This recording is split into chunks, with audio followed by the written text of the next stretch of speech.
The fat controller had called some of his engines to gather for some special news at the big station. As you all may know, 2015 marks the 70th anniversary of us being in books by the Thin Clergyman and his son. All the engines cheered and whistled. Now settle down, engines, he chuckled. As I was saying, we'll be holding a special gathering of engines at the big station yard. So everyone from around the island as well as the mainland will see us up close and personal. There also be a special art exhibition at the art museum near the big station of all the pictures that were illustrated by the many illustrators over the years, as well as information of the success of the books and stories to this day. That is all.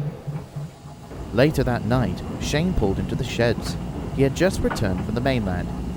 I've heard from Diesel while I was at Wellsworth that there was a special announcement this morning. What was it? We're having a special gathering at the big station yard in celebration of the Thin Clergyman's books, replied Edward, who had brought a goods train from Wellsworth earlier for a delivery.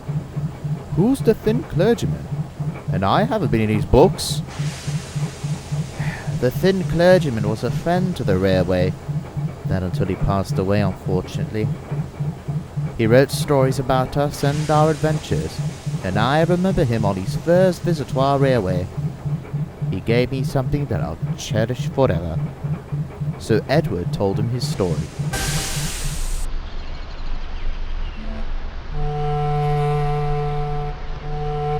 A long time ago, the Northwestern Railway's headquarters was located at Vickerstown, and living in the main shed were 5 engines. Some were big and strong, while one was very old. There was even a station pilot living in his own shed.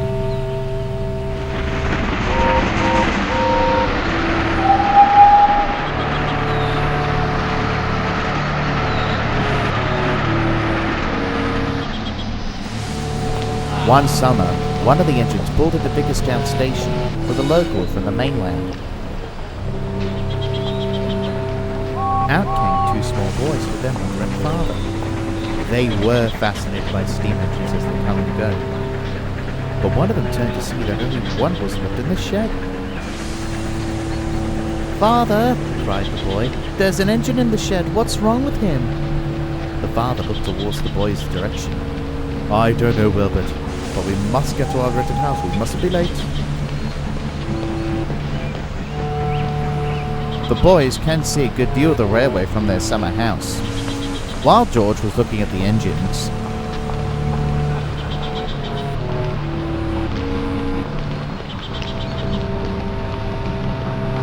including the ones that bashed the coaches about, give them many aching buffers and one a fallen coupling, young Wilbur couldn't help thinking why the blue engine was left in the shed.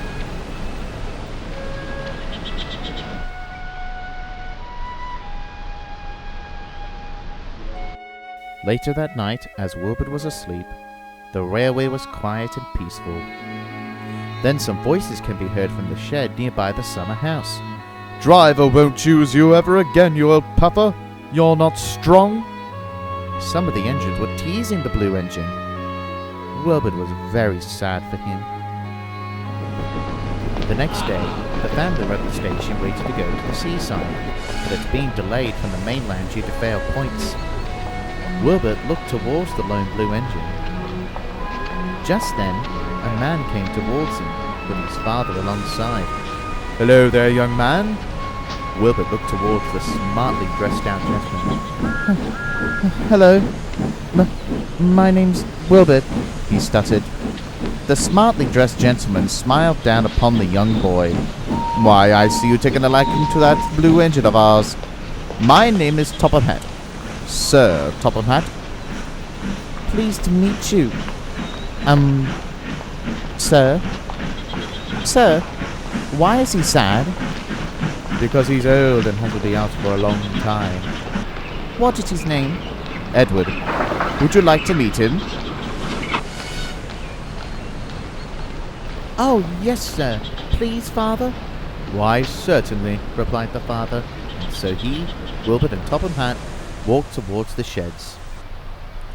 Edward was sleeping sadly in his berth, but just then the stout gentleman spoke up. Hello, Edward. Edward was awake and peered down towards the group of people.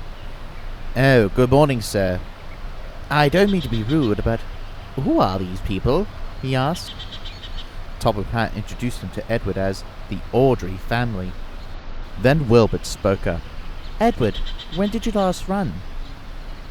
"My last run was sometime a few years after the railway was built in 1915, with Thomas, the blue tank engine you see shunting around. However, when these bigger and more stronger engines came into the railway, I was put into use as a utility engine. But there's not much work for me now," said Edward, "and I feel sad and neglected." "I understand the fear of neglect. I have many people in my sermons who feel neglected and alone. I hope you go out again one day." "I hope," said Edward sadly, as they were talking to him as the time ticks by. "That must be the seaside train. You mustn't keep your family waiting." So Wilbert, his father, and Topham had exchanged their farewells to Edward and raced back to the station. Before boarding, Wilbert asked the fat director, as he was nicknamed, one question. "I'll see what I can do," he replied, and so he boarded the train. The guard blew his whistle, and the big green engine puffed away with the express.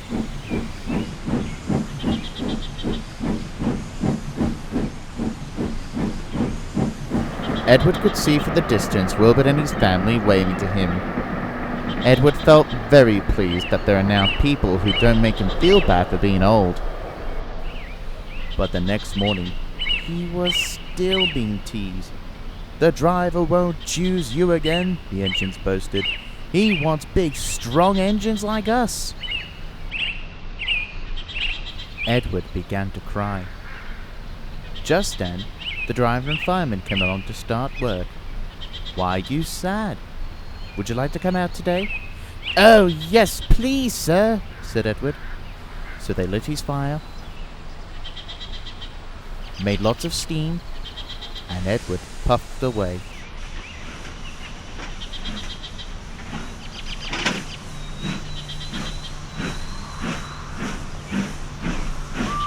"Beep, beep! Look at me now!" The other engines were very cross at being left behind. Away Edward went to fetch some coaches.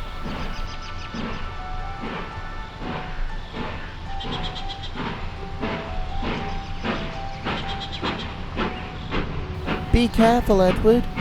Don't bump and bang us like the other engines did." So Edward gently backed into them. "Thank you, Edward," they said. But there was a problem. "The coupling is off on this coach," cried the yard manager. "Oh, those big engines," groaned the lead coach. So the yard manager went to collect a new coupling, while the guard went away to collect a sandwich from his home nearby.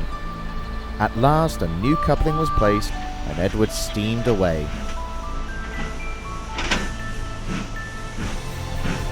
With a young Wilbert Audrey waving to him as he puffed to the station for his first load of passengers. And now you know the rest of the story. Sir Topham Hatt won at the time, then told me that young Wilbert was the one who got me out of my shed. I was thankful that he did such a good deed, and I still do to this day.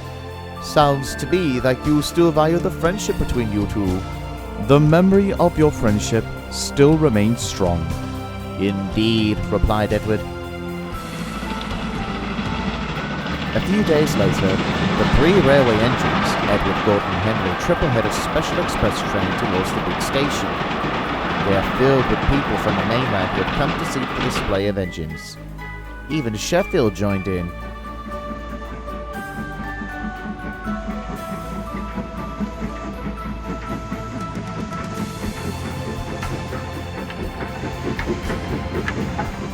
As they arrived, the fat controller made a speech.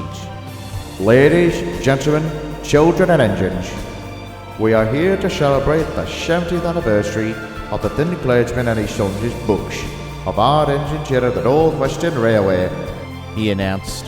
70 years ago, on May 12, 1945, the first book, The 3 Railway Engines, was published. Since then, all of my engines have become world famous in countries such as Australia, New Zealand, America, Japan, as well as the United Kingdom. There hasn't been a book in years, but we have the television series now that I'm most thankful for. We still value our friendship with the late Thin Clergyman and his children who are here on Showdoor with us today. Our bust for the Thin Clergyman is kept safe from vandals, and we're glad to host it at the Art Museum for all to see. Ladies and gentlemen, 3 cheers for the Reverend W. Audrey.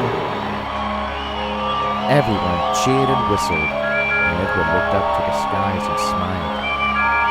Thank you, Wilbert.